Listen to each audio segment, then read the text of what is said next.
하나님 말씀은 신약성경 히브리서 12장 5절에서 6절입니다. 또 아들들에게 권하는 것 같이 너희에게 권면하신 말씀도 잊었도다. 일러스되 내 아들아 주의 징계하심을 경히 여기지 말며 그에게 꾸지람을 받을 때에 낙심하지 말라. 주께서 그 사랑하시는 자를 징계하시고 그가 받아들이시는 아들마다 채찍질하심이라 하였으니 아멘. 네, 오늘은 하나님의 징벌, 하나님의 징계라는 제목으로 말씀을 전하도록 하겠습니다. 하나님의 징벌, 하나님의 징계입니다. 우리 주변을 살펴보면 고난당하지 않는 사람이 하나도 없습니다. 그래도 저 사람은 괜찮은 것 같다라고 생각할지 모르겠지만 그 사람에게 또 물어보면 나름대로의 고난이 다 있습니다. 그리고 국가적으로 고난이 있고 세계적으로 고난을 맞이하고 있는 형국입니다. 자, 이런 상황에서 도대체 고난이라는 것은 무엇인가? 이 징벌과 징계는 도대체 어떠한 차이점이 있고 우리에게는 어떠한 것으로 다가오고 있는가를 좀 살펴보고자 합니다. 요즘에 읽고 있는 필 라이큰 목사님의 책 제목이 그들도 우리처럼 괴로워했다라는 거예요. 그들도 우리처럼 괴로워했다. 여기서 그들이라는 것은 구약, 신약의 믿음의 선배들을 얘기를 합니다. 제가 이 제목을 보면서 이 책은 사야 되겠다라고 생각을 했었고 또 그 내용을 살펴보면서 정말로 괴로워하셨구나. 그런데 좀 고쳐야 될 것이 그들이 우리처럼 괴로워한 게 아니라 우리보다 더 괴로워했다가 더 맞는 것 같아요. 우리는 지금 겪고 있는 고난을 그분들에게 명함을 내밀 수 없을 정도로 그분들은 굉장히 심한 고난을 당하고 힘들어 했었죠. 그럼에도 그들의 삶 속에서 하나님의 역사하시고 또 하나님을 찬양하고 하나님 때문에 기뻐하는 모습들을 발견할 수가 있었습니다. 필라이큰 목사님이 얘기를 합니다. 자녀라면 항상 고난당한다. 고난이 없다면 자녀인지를 다시 생각해 봐야 된다라고 얘기를 합니다. 고난은 항상 있어요. 왜냐하면 하나님의 사랑하시는 마음 중에 표현이기 때문에 그렇습니다. 자, 이제 우리가 징계 그리고 징벌이 무엇인가를 좀 살펴보도록 하겠습니다. 하나님의 백성은 어떠한 경우에라도 죄의 대가로 벌을 받지 않습니다. 어떠한 경우에라도 죄의 대가로서 벌을 받는 경우는 없어요. 왜 그렇습니까? 이미 그 죄의 대가가 치러졌기 때문이죠. 하나님께서 예수 그리스도의 십자가에서 우리의 죄를 다 처리하셨습니다. 그럼에도 불구하고 무언가가 남아있다면 예수님의 십자가가 불완전하다라고 평가받게 되는 것이죠. 사도 요한은 이렇게 얘기를 합니다. 그 아들 예수의 피가 우리를 모든 죄에서 깨끗하게 하실 것이요. 그 아들의 피가 우리를 모든 죄에서 깨끗하게 하실 것이다. 어떠한 죄는 안 되고 어떠한 죄는 된다가 아니라 모든 죄예요. 모든 죄. 그러므로 죄 때문에 우리가 하나님 앞에 형벌을 받는다라고 할 수는 없는 겁니다. 그럼에도 불구하고 하나님이 다시 죄를 우리에게 물으신다면 하나님은 공의롭지 못한 분이 되시고요. 그렇죠? 이미 법정에서 형벌이 끝나버렸는데 재판이 끝났는데 또다시 내리신다면 공의롭지 못한 분이 되는 것이고 또 사랑이 없으신 분이 되는 거예요. 우리를 사랑하셔서 그 아들을 내어주셨다고 하셨는데도 불구하고 또 우리를 심판하신다면 하나님의 사랑이 아니신 것이죠.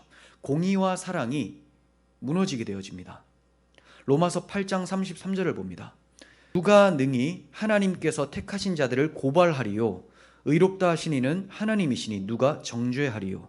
죽으실 뿐 아니라 다시 살아나신 이는 그리스도 예수시니 그는 하나님 우편에 계신 자요 우리를 위하여 간구하시는 자신이라. 네, 바울은 누가 능히 하나님께서 택하신 자를 고발하겠는가라고 외치고 있는데 하나님이 자신의 백성을 고발하시겠는가? 우리가 한번 생각해 볼 필요가 있겠죠. 절대로 그럴 수가 없습니다.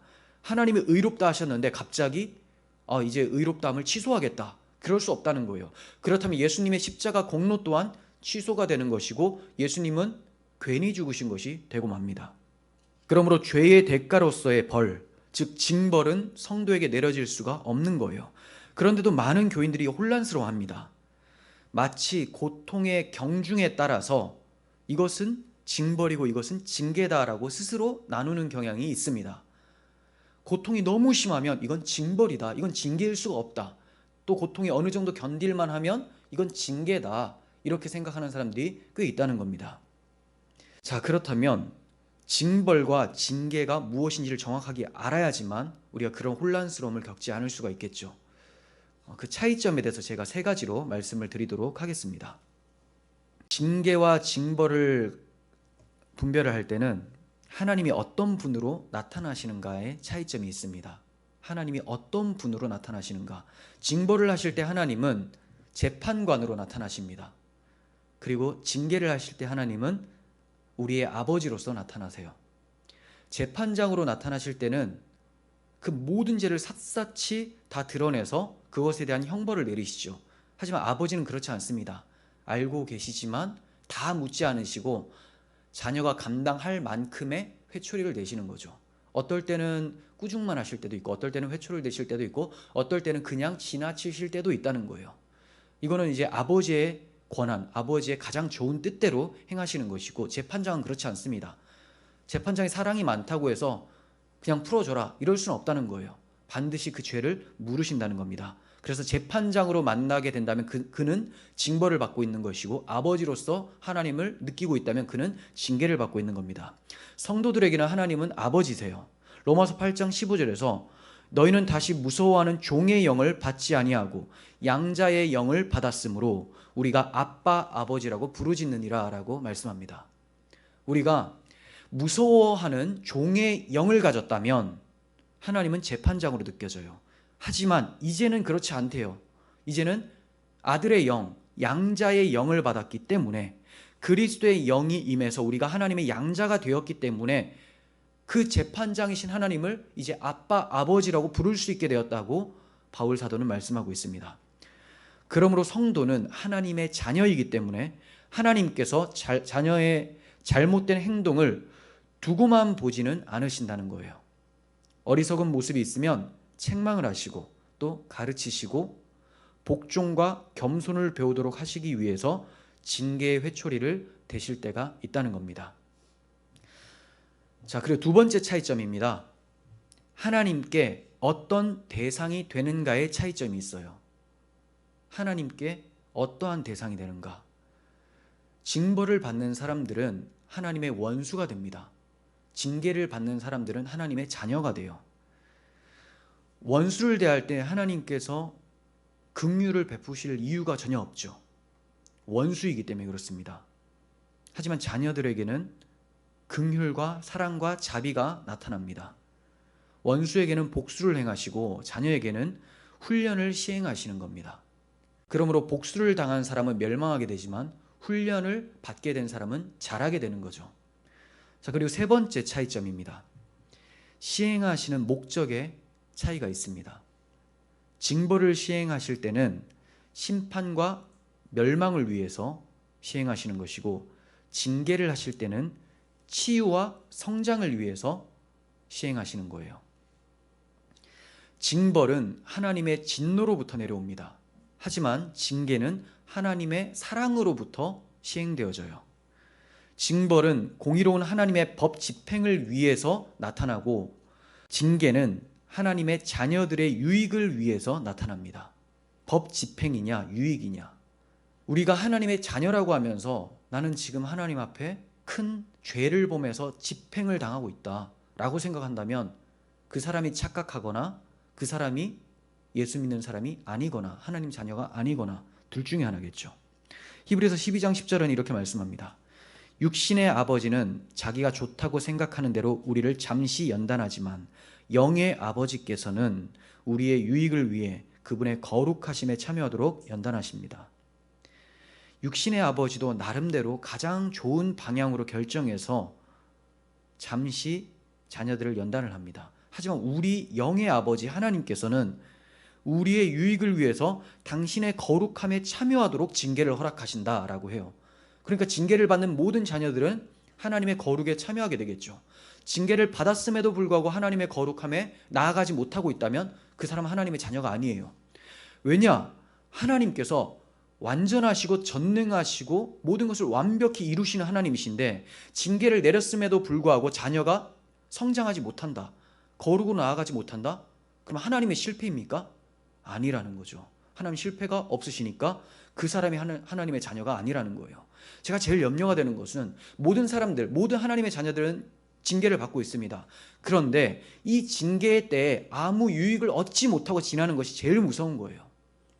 도대체 그가 하나님의 자녀인 명분이 어떻게 나타나겠습니까? 징계를 통해서 우리는 하나님의 자녀가 입증이 되는 것이죠. 자, 이러한 차이점, 세 가지 차이점을 말씀드렸는데 이 차이점을 분명히 알아야 합니다. 그렇지 않으면 신자들이 하나님께 징계를 받을 때 징벌을 받고 있다고 어리석고 무지한 말을 하게 되고 이것은 하나님 앞에 큰 죄를 짓는 것이 되고 맙니다. 왜냐하면 신자가 징벌을 받게 된다는 것은 그리스도의 보혈이 가치 없이 흘려졌다는 말이 되고 말기 때문이죠. 하나님은 자기 자녀를 사랑으로 교정하는 것이지 분노의 회초리를 휘두르시는 분이 아니라는 겁니다. 징계야말로 하나님께 감사드려야 할 제목 중에 가장 중요한 것이다 라고 할 수가 있습니다. 그래서 내가 징계를 받고 있다. 그러면 하나님의 사랑을 더욱 많이 느껴야 돼요. 하나님 너무 매정하시다. 나를 이렇게 때리실 수 있는가? 이게 아니라 그 때리시는 하나님의 손 그리고 하나님의 회초리를 볼 것이 아니라 그 회초리를 쥐고 계신 아버지의 눈을 보시라는 거예요. 그리고 그 눈을 통해서 아버지의 마음을 보시라는 겁니다. 재판장이 회초리를 때릴 때는 그 눈이 맹렬한 불과 같습니다. 무섭습니다. 법에는 긍휼이라는 게 없어요. 하지만 아버지에게는 긍휼이 있어요. 그래서 아버지의 손에 들리는 회초리를 보실 것이 아니라 아버지의 눈을 보시면 그 아버지의 마음을 아시게 될 거예요. 징계는 우리가 하나님의 자녀라는 사실을 증명해 줍니다. 어떤 아버지가 동네방네 다니면서 다른 자녀들을 신경 쓰면서 회초리를 대겠습니까? 아버지는 자기 자녀들에게만 관심을 둡니다. 자녀들의 유익을 위해서 온 힘을 쏟고 있는 거예요. 그러므로 자녀는 징계받을 때 아버지의 마음을 깊이 알고 그 마음에 감사할 수 있어야 됩니다. 우리가 하나님의 징계 때문에 어려운 환경에 처하게 됐다. 그러면 환경을 볼 것이 아니라 환경 너머에 계신 아버지를 보셔야 됩니다. 아들을 내어주신 하나님 아버지를 볼 수 있어야 돼요. 자, 이제 본문에 대해서 좀 말씀을 드리려고 합니다. 이 히브리서를 제일 먼저 보게 된 사람은 유대 기독교인이었습니다. 그래서 히브리인들에게 보내는 서신이 히브리서예요. 자, 이 유대 그리스도인, 예수님을 따르고 믿었던 사람들이죠. 이들의 상황은 극심한 고난 중에 있었습니다. 그래서 계속되는 박해로 인해서 믿음의 회의를 느끼고 혼란스러운 상황에 빠져 있었어요. 저들은 예수님이 곧 오셔서 메시아 왕국이 이 지상에서 곧 세워질 거다라고 생각을 하고 있었던 것 같아요. 그리고 예수님이 오실 때에 지상에 메시아 왕국이 세워지면 자신들은 좋은 자리에 앉게 될 것이라고 생각을 했었습니다. 그런데 왕노릇은커녕 박해에 시달리면서 쫓겨다니는 신세가 되고 말았어요. 이에 많은 사람들이 다시 유대교로 돌아가게 되었고 이것을 보면서 또 심한 박해와 현실을 견디지 못하는 사람들이 속출하게 되었고 이런 상황 속에서 내가 과연 이 예수 그리스도를 믿는 믿음을 붙잡는 것이 바람직한가라는 혼란에 빠지게 되었었던 거죠. 자, 생각해 보세요. 이들이 기독교인이 된 것이 죄입니까? 기독교인이 된 것이 죄예요? 이들이 예수 그리스도를 자신의 구주이시자 구원자로 영접한 것이 죄입니까? 이것이 하나님의 진노를 사게 할 만한 죄입니까? 절대 아니죠. 오히려 하나님의 뜻입니다. 그럼에도 불구하고 이들에게 지금 고난이 찾아오고 있잖아요. 왜 저들은 이렇게 심한 고난을 당하고 있습니까? 이러한 상황으로 인해서 원망과 불신이 커져만 가는 이 사람들에게 히브리서 기자가 어떻게 가르쳐주고 있는지를 살펴보고자 합니다. 자, 오늘 본문을 말씀하기 전에 이 히브리서 기자는 잠언서를 인용하면서 본문을 써내려갑니다. 잠언 3장 11절부터 읽습니다. 내 아들아, 여호와의 징계를 경히 여기지 말라. 그 꾸지람을 싫어하지 말라. 대저 여호와께서 그 사랑하시는 자를 징계하시기를 마치 아비가 그 기뻐하는 아들을 징계함 같이 하시느니라. 천년 전에 작성되어진 이 잠언서를 그대로 인용하면서 히브리인들에게, 이 어려운 상황을 겪고 있는 히브리인들에게 편지로 위로를 해주고 있는 거죠. 그래서 이 말씀을 인용해서 본문 5절 말씀을 기록하고 있습니다. 상반절만 봅니다. 또 아들에게 권하는 것 같이 너희에게 권면하신 말씀을 잊었도다. 네, 너희에게 권면하신 말씀을 잊었도다. 여기에는 너희에게라는 표현을 쓰고 있습니다. 너희에게. 천년이 지났음에도 불구하고 왜 너희에게라고 할까요? 천년이 지났기 때문에 그 사람들에게만 해당되는 말씀이 아니라 지금 너희들에게도 동일한 말씀이다. 잠언의 말씀은 지금 우리에게 주신 말씀이다 라고 얘기를 하고 있는 거죠. 디모데후서 3장 16절 보시면 성경이 기록된 목적에 대해서 나옵니다. 모든 성경은 하나님의 감동으로 된 것으로 교훈과 책망과 바르게 함과 의로 교육하기에 유익하다라고 해요. 모든 성경, 이 당시의 모든 성경은 구약 성경 그리고 복음서 몇 개 이렇게 되었었죠. 그러니까 신구약 성경, 모든 성경은 하나님의 감동으로 쓰여져서 하나님의 자녀들에게 교훈과 책망과 바르게 함과 의로 교육하기에 유익하다라고 해요. 그러므로 잠언서도 지금 독자들에게 유익이 되는 것이죠. 그래서 아들들에게 권하는 것 같이라고 표현하고 있는 겁니다. 아들들에게 권하는 것 같이. 예전에 쓰였으면 어떻게 표현해야 됩니까? 권하셨던 것 같이. 그죠? 권하셨던 것 같이. 그런데 권하고 있다. 현재형으로 쓰고 있어요. 지금도 히브리 독자들에게 그리고 우리와 같은 오늘날을 사는 하나님의 자녀들에게 지금도 권면하고 계신다는 거예요. 권면하셨다가 아니라. 그러므로 오늘 우리는 살아있는 하나님의 말씀으로 이 말씀을 받을 수 있어야 돼요. 그래야지만 살아있는 하나님의 손길이 우리 마음을 위로할 수가 있습니다. 다시 5절 상반절 말씀을 봅니다. 또 아들에게 권하는 것 같이 너희에게 권면하신 말씀을 잊었도다. 자, 집중해서 보셔야 될 말씀은 말씀도 잊었도다 라는 거예요. 말씀도 잊었도다. 생각해 보세요. 성경에 능통했었던 유대인들이 이 잠언서 말씀을 모르고 있었을까? 달달 외우고 있었습니다. 이게 모르고 있었던 게 아니라 기억하지 못했던 거죠. 잊었던 거예요. 잊었던 것. 왜 잊었습니까? 현실에 시선이 뺏겨서 하나님이 자신들의 아버지고 자신들은 하나님의 자녀라는 사실을 망각하고 있었기 때문에 이 말씀이 기억이 안 나는 겁니다. 말씀을 잊어버리니 일어나는 현실을 하나님의 사랑에 비추어서 해석하는 것이 아니라 하나님의 진노하심으로 여기고 두려워 떨고 낙심하게 되는 겁니다. 그러니까 현실은 지옥 같고 징벌하신다고 여기는 하나님은 원망스럽고 그들의 마음은 낙심이 되는 거죠. 5절 하반절의 말씀처럼 낙심하게 되는 거예요. 낙심.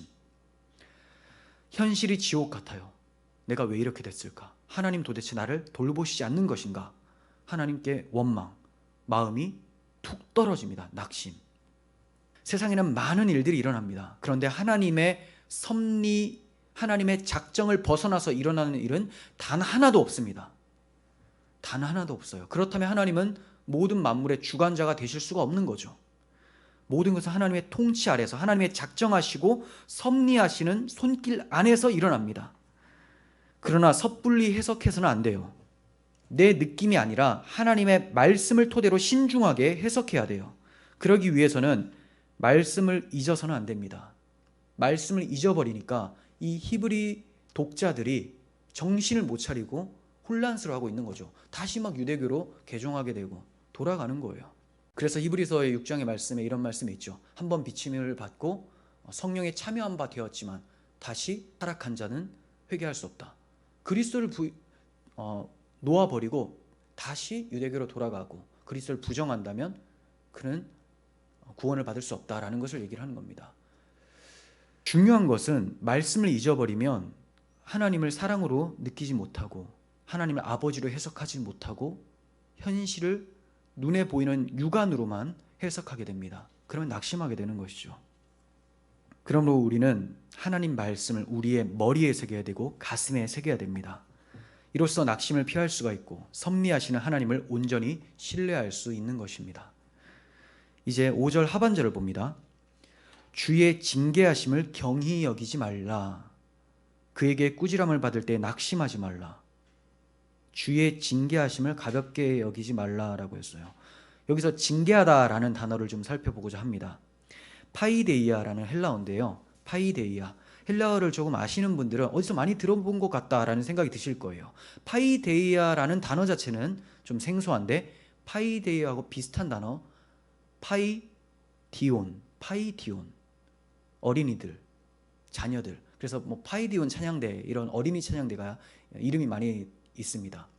그래서 이 어린 자녀들을 의미하는 파이디온에서 이 단어가 나왔어요. 그러니까 징계하다라는 단어를 풀어 써보면 그렇겠죠. 어린 자녀들을 아버지께서 훈육하신다라고 할 수가 있습니다. 그런데 오해하지 말아야 될 것은 징계가 꼭 고집센 어린 자녀들을 때려서 복종시키겠다라는 의도로만 시행되어지는 것은 아니라는 거예요. 다시 말해서 징계를 하나님이 내리실 때 정말 말 안 듣는 자녀들을 위해서만 징계를 시행하시는 것은 아니다. 물론 말을 안 들어서 징계가 시행되는 경우가 많아요. 하지만 그렇지 않은 경우도 있으니 섣불리 해석하지 말라라는 거예요. 생각해 보세요. 만약에 고집이 센 사람들이 징계만 받는다, 센 사람들이 징계를 받는다라고 한다면 사도 바울과 같이 우리 믿음의 선배들 얼마나 많은 고난을 당했습니까? 근데 그들의 고집이 우리보다 셉니까? 그들이 우리 죄보다 더 많은 죄를 범했습니까? 그렇지 않아요. 그들은 경건했었던 사람들이죠. 그럼에도 불구하고 그들의 징계는 아주 혹독했습니다. 지금도 최악의 고난 속에서 살아가는 신실한 성도들이 있어요. 그러므로 자신이나 특히 다른 이들이 하나님의 징계를 받는 이유에 대해서 섣불리 생각하는 것, 섣불리 해석하는 것 조심해야 됩니다. 잘 알지도 못하면서 남을 비난하는 행위들이 얼마나 많습니까? 욥의 친구들의 명단에 이름을 올리고 싶어서 그러는 건지 모르겠어요. 욥의 친구들 보십시오. 자기들 잘난 거 하나도 없는데 욥에게 와서 너는 이래서 문제야. 너는 이래서 하나님께 징계를 받는 거야. 말도 안 되는 위로랍시고 그를 괴롭혔지 않습니까? 그런데 결국 하나님께서는 욥의 손을 들어주시고 욥이 그들을 위하여 번제를 드리게 만들어 버리십니다. 욥이 의롭다. 오히려 친구들이 악하다라고 드러내버리신 것이죠. 혹시 우리가 너무 섣불리 다른 사람을 정죄하고 해석하고 있다면 그 정죄는 내가 받아 마땅하다는 것을 기억하시길 바랍니다. 우리는 성경에서 여러 가지 이유로 하나님의 징계가 내려진다는 것을 찾을 수가 있어요. 자, 먼저 다윗의 경우를 예로 들어보겠습니다. 다윗은 드러난 죄로 인해서 징계를 받았어요. 다윗의 죄 잘 아시죠? 크게 두 가지입니다. 두 개, 유명한 죄.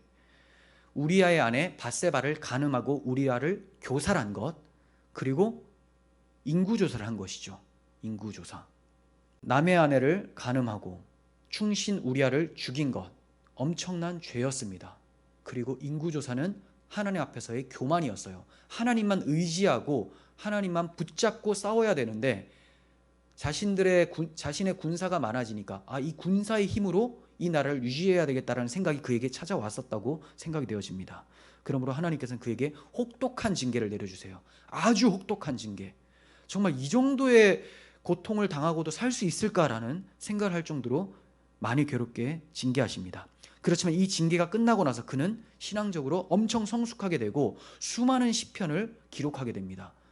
그의 시편의 고백을 통해서 많은 사람들이 위로를 받고 또 이 혹독한 징계 속에서 어떻게 이겨내야 되는지를 배울 수 있게 되었죠. 다윗의 경우와 같은 상황은 드러난 죄로 인해서 징계를 받았어요. 그런데 그렇지 않은 사람도 있어요. 욥의 경우죠. 욥은 죄가 안 보였어요. 성경에서도 그는 완전하고 하나님과 동행한 자다, 정직한 자다, 온전한 자다 이렇게 표현하고 있습니다. 악에서 떠난 자다 이런 평가를 하고 있는데 그에게 엄청난 징계가 찾아옵니다. 이것도 이제 징계라고 표현을 할 수가 있어요. 고난은 다 하나님의 징계 아래에 있습니다. 근데 왜 그가 징계를 당했는지 아무도 몰라요. 욥도 모르고 욥의 친구 4명도 모릅니다. 다 엉뚱한 질문만 하고 엉뚱한 얘기만 하다가 그치게 되고 욥이 왜 고통당하는지 알 수 없었지만 결국 마지막에 징계 끝에 하나님을 대면해요. 그러면서 그가 이런 고백을 하게 됩니다. 내가 주께 대하여 귀로 듣기만 하였사오나 이제는 눈으로 주를 배움나이다. 그러므로 내가 스스로 거두어드리고 티끌과 재 가운데서 회개하나이다. 욥이 지금 회개한다고 해요. 그럼 뭔가 죄가 있다는 거죠. 드러나진 않았지만 그에게 죄가 있었어요. 근데 어떤 죄냐? 마음에 품은 악한 죄냐? 특별히 그런 것도 아니에요. 그럼 어떤 죄냐? 그냥 죄인이었다라는 겁니다. 그 존재 자체가 하나님 앞에서 죄인이었다라는 것을 그가 하나님을 대면하고 나니까 와, 내가 피조물이었구나. 하나님을 떠났었던 악인이었는데 하나님이 나에게 이 모든 것들을 풍성한 은혜로 허락해 주셨는데 내가 그것을 깨닫지 못하고 있었구나. 자신의 존재를 직면하게 되는 것, 이게 바로 하나님의 징계의 목적이었던 것이죠. 그가 어떤 특별한 죄를 지은 게 아니에요. 하나님이 아무 죄 없는 사람, 그 사람에게도 징계를 내릴 수가 있습니다. 그리고 그의 원죄를 드러내 보이시고 그를 더욱더 겸손하게 하시고 하나님 앞에 겸손히 하나님을 찬양하는 자로 만들어 내신다는 겁니다. 자, 그리고 바울의 경우가 또 있어요. 바울의 경우. 고린도후서 12장 7절을 봅니다. 여러 계시를 받은 것이 지극히 크므로 너무 자만하지 않게 하시려고, 않게 동그라미 치셔도 좋아요. 너무 자만하지 않게 하시려고 내 육체의 가시 곧 사탄의 사자를 주셨으니, 여기에 징계는 육체의 가시입니다. 사탄의 사자. 어떤 사람은 눈병이다.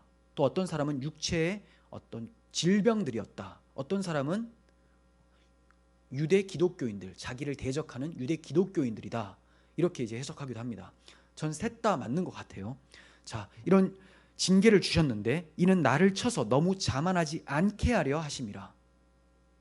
그러면 바울에게는 왜 징계가 내려지느냐? 육체의 가시가 왜 박혔느냐? 않게 하시려고, 방지 차원이라는 거예요. 방지. 교만치 말라고. 교만해서가 아니에요. 교만치 말라고. 왜 교만하게 될까요? 그에게 여러 계시를 주셨거든요. 특별히 하나님이 그에게 하나님의 뜻을 많이 보여주셨거든요. 그러니까 자고할 수가 있겠죠. 나는 다른 사도보다 더 많이 안다. 나는 하나님과 더 많이 친하다. 자고할 수가 있겠죠. 어떤 이상한 목사가 집회 현장에 나와서 내가 하나님과 이만큼 친하다라고 하면서 하나님 까불지 마, 그럼 나한테 죽어, 이런 헛소리를 했잖아요. 이런 자고함이 있게 돼요. 그런데 바울에게는 그것을 못하도록 하나님이 방지해 주셨어요. 방지 차원에서 징계를 주셨다는 겁니다. 이로써 이 가시라는 징계를 통해서 자신의 연약함을 더욱 절감하게 되었고 더욱 겸손히 하나님을 의지하게 되었습니다. 그러므로 바울에게는 이 가시라는 것은 찬양의 제목, 감사의 제목이 되는 것이죠. 물론 느낄 때는 너무 아파요. 하지만 그 가시가 없으면 자신이 얼마나 위험한 처지에 빠질 수 있다는 것을 바울은 알았던 것이죠. 그리고 라합의 경우, 룻의 경우를 말씀드리려고 합니다. 자, 라합은 가나안 여인이었습니다. 룻도 모압 여인이었어요. 둘 다 이방인 여인이었습니다. 자, 라합 얘기를 먼저 말씀을 드리면 이스라엘 군대가 가나안 땅을 공격해 옵니다. 정탐꾼을 먼저 보냈습니다. 그런데 그 정탐꾼을 영접을 해버리죠. 그러면서 라합이 이렇게 얘기를 합니다. 너희의 하나님 여호와는 위로는 하늘에서도 아래로는 땅에서도 하나님이십니다. 위로 하나님, 땅에서도 하나님, 알파와 오메가 모든 만물을 주관하시는 주인이 바로 여호와 하나님이시다. 이렇게 고백해요. 그런데 이때까지는 너희의 여호와 하나님은 이렇게 얘기를 하죠. 너희의 여호와. 그런데 그가 이렇게 영접을 하고 나니까 이스라엘 군대가 들어올 때 라합을 구원해 줍니다. 그리고 라합이 이스라엘 백성에게 편입이 되어지죠. 그리고 예수님은 이 라합의 족보에서 오시게 됩니다. 자, 이게 무슨 말입니까? 그는 징계를 당할 때 자기 민족이 말살당하는 상황 가운데서 하나님의 혹독한 징계 상황 가운데서 믿음이 없었던 자가 믿음이 생겨지게 되는 거예요. 세상 가운데 아직까지는 불신자지만 주의 예비된 백성들이 있습니다. 그들이 고난을 통해서 돌아와요. 지금 기독교가 이 고난 때문에 더 많은 욕을 먹고 박해를 당하고 있죠. 그럼에도 불구하고 하나님의 택한 백성들, 주의 자녀들은 돌아오게 된다는 거예요. 이 계기를 통해서. 룻도 마찬가지입니다. 모압 여인이었어요. 자기 시어머니가 나오미였습니다.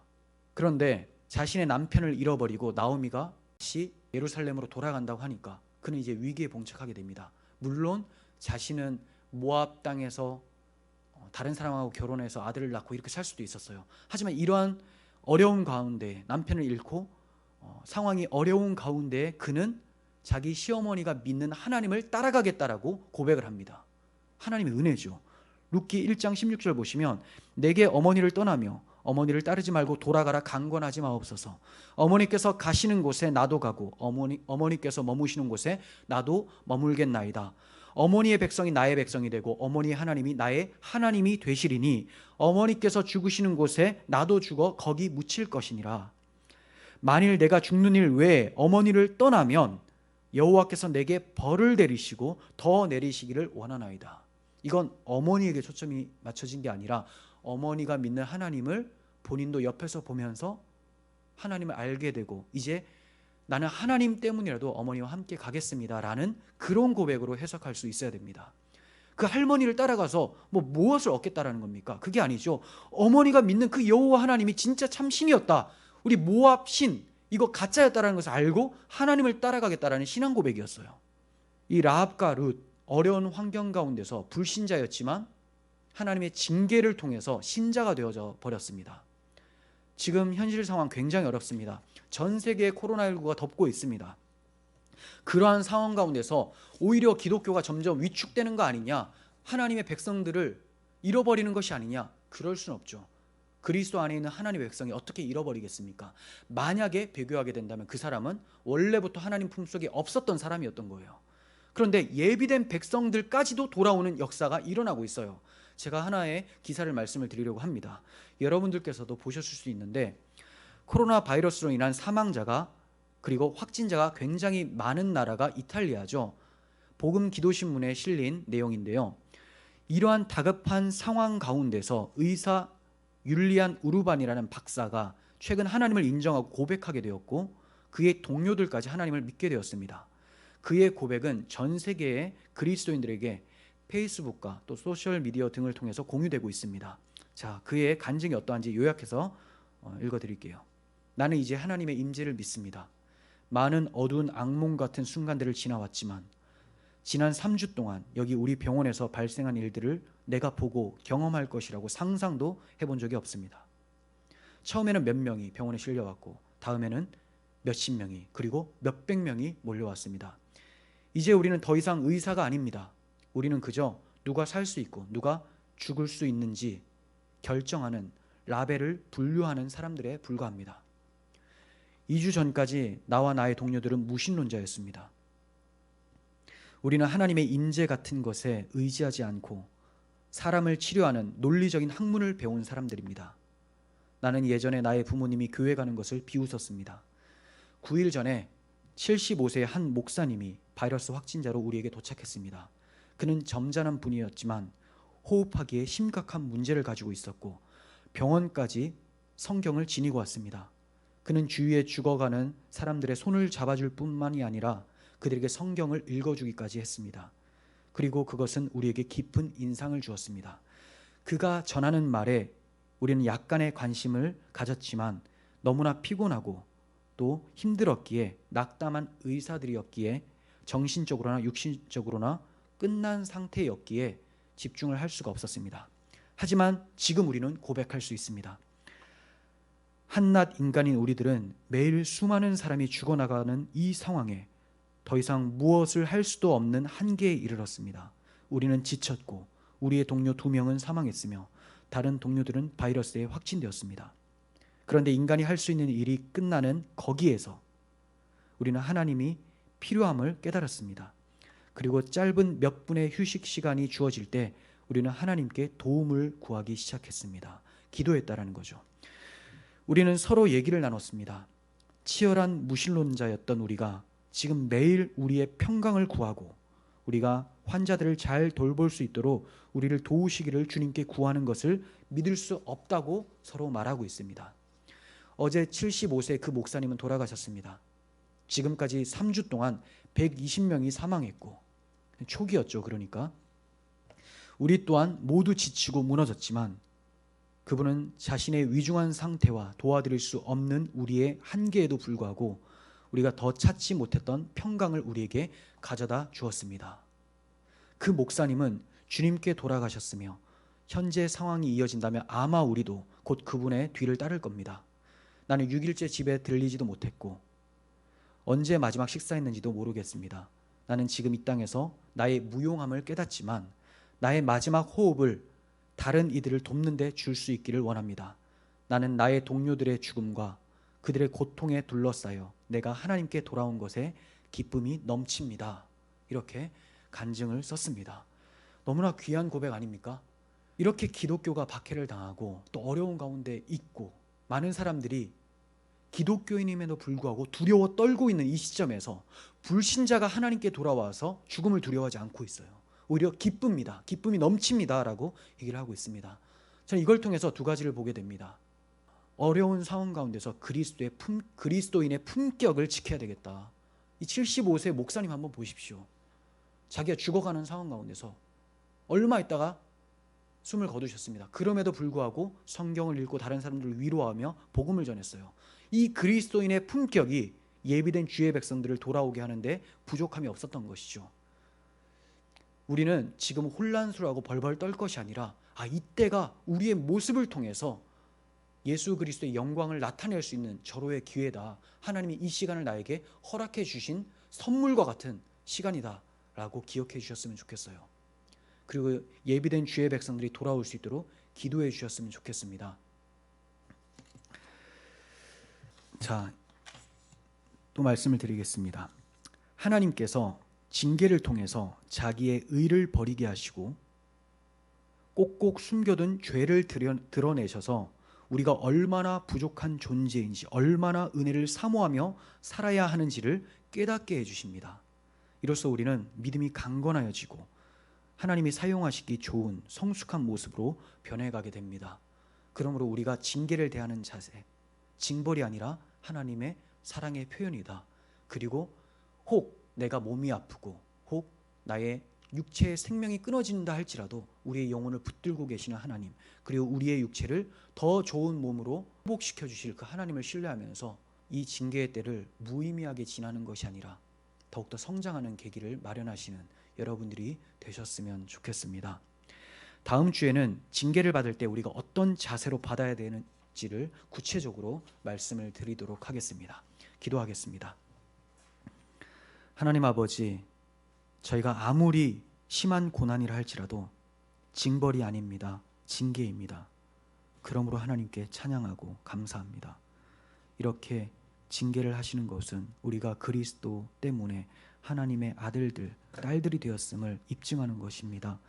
하나님, 어려운 상황일수록 더욱 주님 붙들게 하시고 어려운 상황 가운데서 예수 그리스도의 본을 따라서, 바울의 본을 따라서 그리스도인의 품격을 유지하며 하나님의 영광을 나타내는 저희들이 되게 하여 주시옵소서. 이 고난의 터널 끝에 더욱 성장한 저희들의 모습이 나타나길 원하며 성장한 모습으로 더 아름다운 교회, 건강한 교회가 세워질 수 있도록 주께서 은혜 베풀어 주시옵소서. 우리 구주 예수 그리스도의 이름으로 기도합니다. 아멘.